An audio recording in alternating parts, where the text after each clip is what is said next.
Hello, this is Elisa Kohler. Let's learn what the major scale is and how we can write one starting on any note whatsoever. Before we start, we need some ground rules, and they are that a scale fills in the notes of an octave from 1 to 8, got that here, the octave, and that it uses a very specific pattern of whole and half steps, whole, whole, half, whole, whole, whole, half, and that's showing between the 8 notes of the scale here. Let's just listen to it first.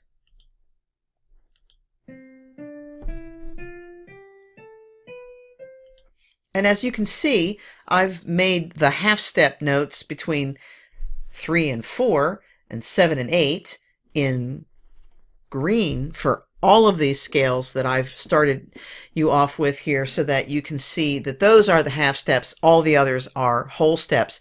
And just to remind you, when you're looking at a piano keyboard, it's a good way to visualize these half steps and whole steps, because all of the adjacent keys on any piano keyboard are a half step.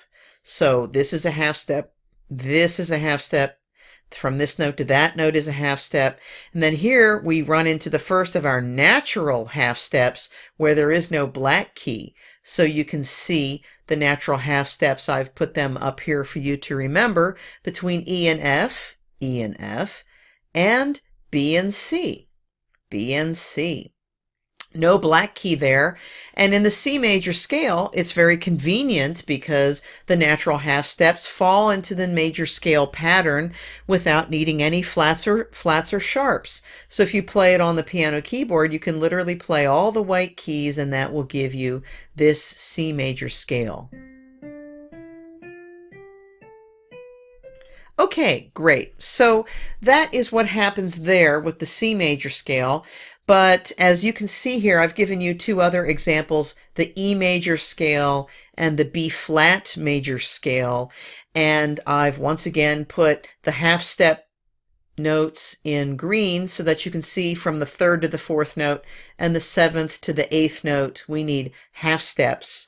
And so there we go, G sharp to A. You look at your piano keyboard, G sharp to A, that's a half step. They're right next to each other. Then D sharp to E. There we go. That's a half step there. But the main issue is, how do you know which sharps to use and which flats to use? Well, you'd have to go back and belabor the whole, whole, half, whole, whole, whole, half pattern. So right away, we said one of the natural half steps is from E to F. So bammo, we need a sharp to go from E, not to F, but to F sharp to get a whole step. And that's how we would go through with the E major scale. I won't belabor the entire scale, but if you go through it, you'll see that's why we need a G sharp, a C sharp, and a D sharp. Now, what happens when we start a scale on a flat like this B flat major scale? I need another flat that shows up here because as you remember, the natural half steps, B to C is a natural half step showing up on the keyboard here. So if we're starting on B flat, we need to go to a whole step because that's the pattern, whole step between 1 and 2. So with our B flat to C, there's our whole step. And then for our half step in the green notes between 3 and 4, D and E flat, that's once again a half step there, D to E flat, and so on. So there's lots of different major scales on all of the notes of the chromatic scale. You can start a scale on D flat, start a scale on C sharp, and they're all different. A footnote: you must remember, when you're in sharps or you're in flats, you have to stay there. So you can't mix and match flats and sharps in a single scale. It's all sharps or it's all flats. C major is the only one that doesn't have any sharps and flats. So let's just finish this off here by solving a little puzzle.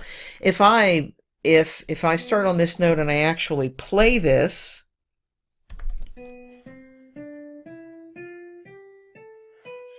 yikes, you can hear that that is not any sort of major scale. We need to do some work, and some of you watching this are probably already saying that you can't start with a half step, right? We got to start with a whole step, and B to C is our natural half step. So to make this easier for you, we'll just make that a C sharp, and then there we go. That's our whole step. So this starts a domino effect of needing to use more and more sharps because we need a whole step above this. So we need to make this D sharp. Then conveniently, D sharp to E is our half step. So we leave that alone. But you know, E to F is your natural half step. So we need E to F sharp here.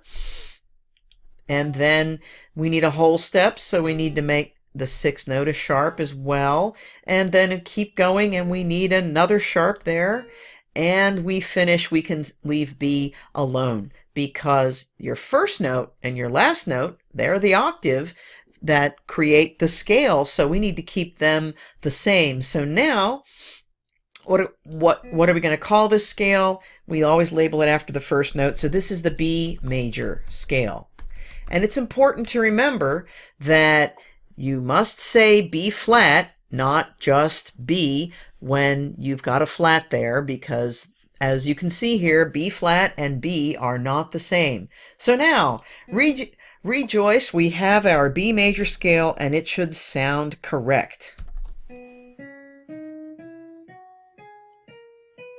So there you have it. Those are 4 different major scales, but I hope that you can see how easy it is once you know what your whole steps and half steps are, that you can write a major scale following this pattern. Next, we're going to look at key signatures, which help you memorize what the sharps and flats are in the various scales. Bye-bye.